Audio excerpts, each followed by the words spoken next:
Hi, lovelies. It's been such a long time that I have been absent. I'm here back again after a long journey.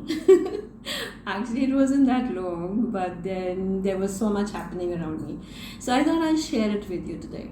But before that, let's call on to some angels and let's vibrate the space with some good energy.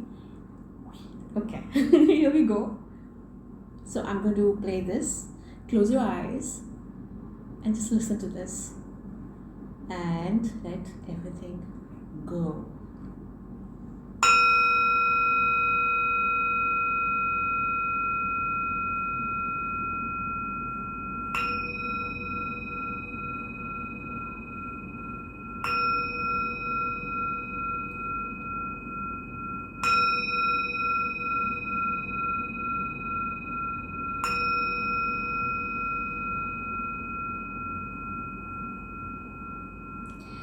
So I invoke the blessings of all my archangels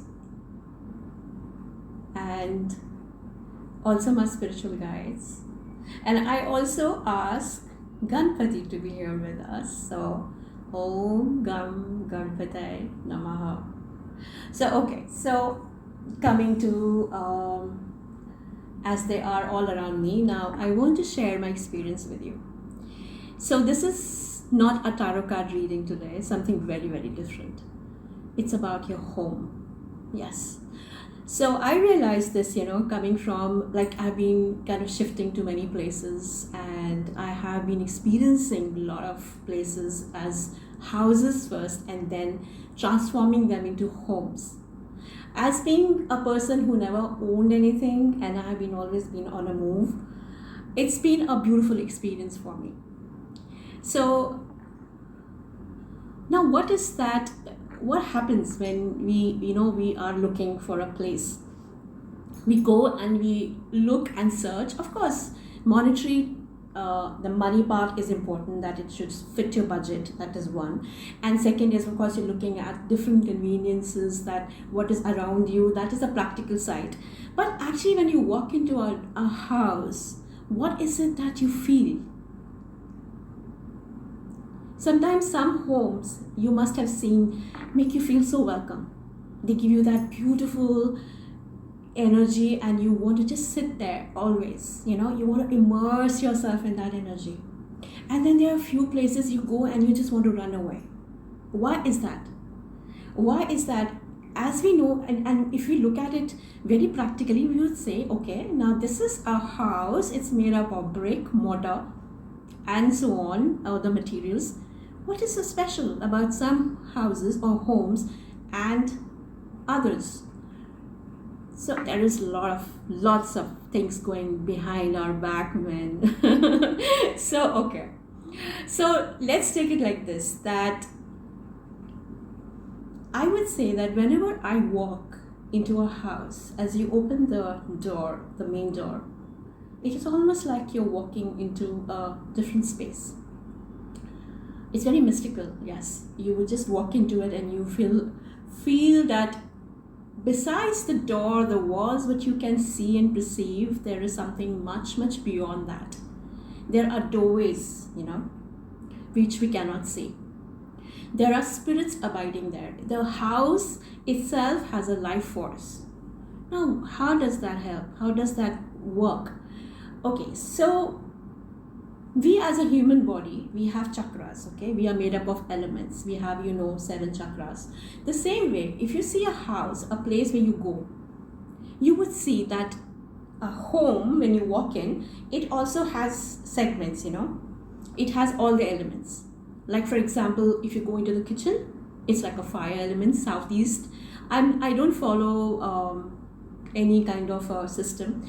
I just kind of, when I go to a house, I may like to sit in the center of the hall or in the house, close my eyes and feel the energy moving around me. A house is sometimes very, very alive, and sometimes there are places which is dead. So what does it mean to us?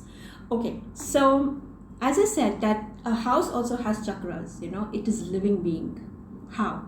It is an extension of us. Okay, we live there. And we know that we are thinking individuals, we have thoughts. And we know that in 3D physical consciousness, the thoughts are the one which make the reality. It creates our reality. So what is within is without. So how can we just leave the house or the home away? Or as we know, everything is so interconnected. And this is the closest to us, isn't it? Besides our body. I think the home where we are, which houses us, as we said, housing us, the place which houses us besides the body is this home. And it cannot be away. It cannot be something separate. It's not a separate entity. It's an amazing interconnected place which is like kind of interacting with you all the time. Okay, so as we know, as I said, when we walk in the doorway, I always feel that is the the base chakra, the Mooladhara, the earth, because you're walking in. And when you walk in, and then you have the living room, which is like I would always call as the most happening place. I would call it as maybe a place which is creative, which is alive, vibrant. Can you call it a heart of the place? Maybe yes, because most of the time you are housing people there. Maybe you are asking people to come in there. You are talking to them. You yourself are being there. And then there is this kitchen, which is I would call it as my plexus, solar plexus, which is like the heat, the fire element. Okay, because it is the fire element. And then you have different places in the house which means something. Okay, and I will not go into details because it's a long thing. I can talk about it forever. And then, but what I mean is that, okay, now coming to this, that how do we so there is this place you select. Okay, you say that, okay, now this is the house we have. And you see some houses, some places where people are very means I know an instance. Let me explain this to you like this, that I know an instance. My spiritual teacher Brian once told me that he once went to this house, and it was the people were so loving, and so much of unconditional love they had. They were so warm that even and they showed him that the tiles on the floor had a heart. The heart was like inscribed there. It was coming, the shape was changing on the tiles. Imagine. So you can imagine that the vibration, what you exude, which you throw out, how much it matters. How much it matters what you think, what are your thoughts are. So as I said, that more and more you will throw positive thoughts, more and more you would, if somebody is very anxious always and always very angry, yes, it is interconnected. Maybe you are the one who is very angry, or you are anxious as a rule, or maybe the house also has this fire element really strong, which is making things, kind of not very calm for you. So how do we work on this? There are many things we can do. So one is, of course, first is the chi, okay, the energy. So very important is the sunlight. Now, I would love to open my windows and let the sun come in, this light come in, the breeze come in, and it is called as like almost like a wind bath or a breeze bath or a sunlight bath, okay? And everything just kind of cleanses. But there are many houses I know that which doesn't have windows, or it doesn't have the provision where you can let the sunlight in. I have gone through that once, and it was like a cave. But then I think that every house has its own particular intention for you, and nothing happens without a reason. Remember that. That house which was like a cave, and it kind of kept me secure, kept me very safe, had its own I would say use, okay? And it did keep me for few years like that, and it helped me heal. There was not much sunlight, but it kept me like a womb, as if I was like a small baby in a womb. So I would not say dark spaces are bad, but I would just say that how much are you going to keep it vibrant? So yes, sunlight is one of them. It's very important that you open up your windows, your doors, and let it cross. And the best is if you have, there is a free flow of chi or energy from one door to another door, and there are no obstructions. So please don't place very heavy furniture in the way of that flow. Avoid that if you can. Second is that please unclutter.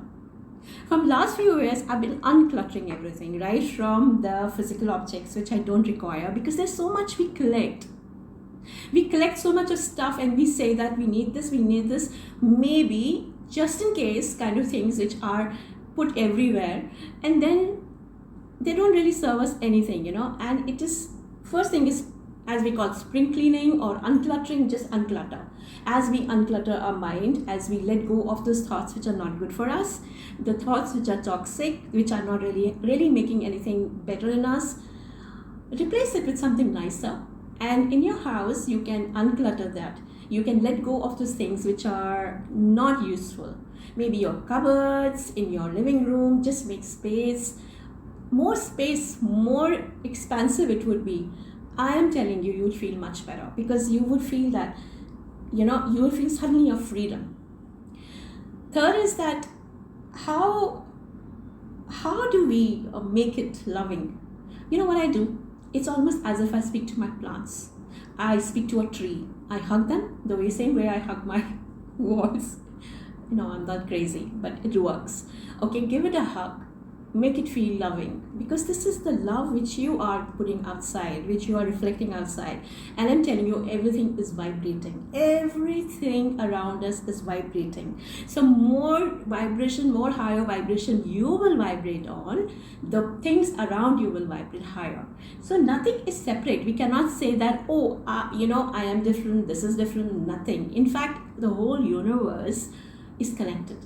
Okay, my one thought is affecting somebody somewhere, in some place. So more we understand that, more we would be kinder, more we would be compassionate, more we would be loving, because we are not different. If I harm somebody else or I hurt somebody, I'm hurting myself. If this is a simple rule I understand, and everybody of us understand this, things become simpler. It's not always about me, mine, and not fear. Replace that fear with love. Yes, it is difficult. Yes, it is challenging sometimes, because we are in challenging times. We don't trust easily. There are a lot of experiences, and depends upon the experiences. I want to go on and on this, but yes, it is on to us. The choice is always us. Always on us, that what do we want to operate on? Is it do we operate through fear? Do we operate through love? Do we operate through kindness, compassion? Or we just want to be separate entity? Because we are not. We can never be separate entity. We are all connected. We are all connected like this. Okay. So the more you love the house, the more you tell them, the more you tell it that you love, more you feel loving inside, more you would throw that vibration, more you would feel happy and joyful, okay, and peaceful. The more the house will slowly start turning into a home. It will start talking to you and reflecting back to you. And remember one thing, we are not alone here. Maybe our physical eyes are not seeing things. We cannot see through the senses. I'm not frightening you, I'm not scaring you. But there are things beyond us. They're always there. There are guides there. There are ancestors there. There is a whole lot of memories there. We have memories, and we have locked those doors in our memories and thrown the key away. But there are lifetimes of memories. And if you come and be in a particular place, it's all there. And one more thing I would add before I go is that when we shift to a place which has already been occupied by somebody, that place is, of course, vibrating with those people's thoughts, whatever it is, good or bad. So it's always good that when you shift, that you cleanse the space. How do you cleanse? You can cleanse it with many ways. One is that, remember our traditional way of, showing, putting diyas, okay, and also kind of lighting, all kind of lights, like a fire thing we use to cleanse the space. I still remember, I remember that every day, morning or evening, you're putting that light and the tulsi and all that stuff. That really helps. And how else do you cleanse? You cleanse with sage. You use camphor. You can use bay leaves. You can use your normal dhoop agarbatti, and you can have your diyas. Okay, more diyas, more light. more you're using like oils and essential oils you can use. And the cleansing is basically also, as I said, sunlight is very, very important, can be a very, very important. And while you're doing, when you're telling your person to do cleansing, you can put some sea salt. See, remember that when we go and take a bath, we take a shower, we are cleansing our aura. The same way the house, the home has an aura. We need to clean it. We need to first clean it off, whatever has been the remnants of the old tenants or people who have been living there before. And somebody is feeling sick and all that. If somebody is not healthy and somebody has been sick, the neem is very good. Okay, you can just spread some neem leaves. It's very, very good for the house. It really has the cleansing, antibacterial effect. So there are a lot of things which comes from traditional people, when they've been using it, but now we don't. People have been using mud houses which is so vibrant. Remember that the houses which we have, of course it has cement, but it is also made up of mud. It is also made up of things which come from earth. So the earth element is definitely very, very dominant here. And also we have water and we have sky, we have the space, and we also have fire, water, air, earth. Okay, and each direction has something to talk about. I'm not going into details with this, but I would like to tell you that in case you ever want for me to help you with your house and understanding the energies of your home, I'm there. Okay, and you can leave a message. We can always have some beautiful communication regarding this. We can even talk. We can kind of have a good discussion over it, and I can help you guys to understand how to make your home work for you, because that's where you are maximum of your time. That is your heaven. That is the place where we come and we want to be safe. And safety is just not physical. We just want to relax and be calm and peaceful and be ready for the world the next day. So this is a place, I would say, that it gives you solace. It is the place which is your temple. Okay, so keep it like a temple. There are many, many things, of course. I don't want to sound preachy. But yes, if there is anything which I can help you with your home, with the energies, what is not working for you.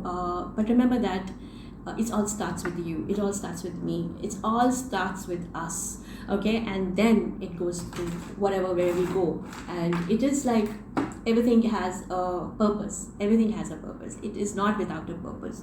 And so this is it. And I hope things have been perfect. And this is a beautiful red candle. It just wants to show its presence to you guys. Red candle generally are lit for passion. Okay, so yeah, I love candles. So you take care, guys, and please comment and subscribe to my channel. And I'm so happy to be back, and I will be coming with regular tarot card readings also, but this is something which I really wanted to share because I've just gone through it and I've been experiencing it quite intensely. So thank you so much. All the best. Love you guys.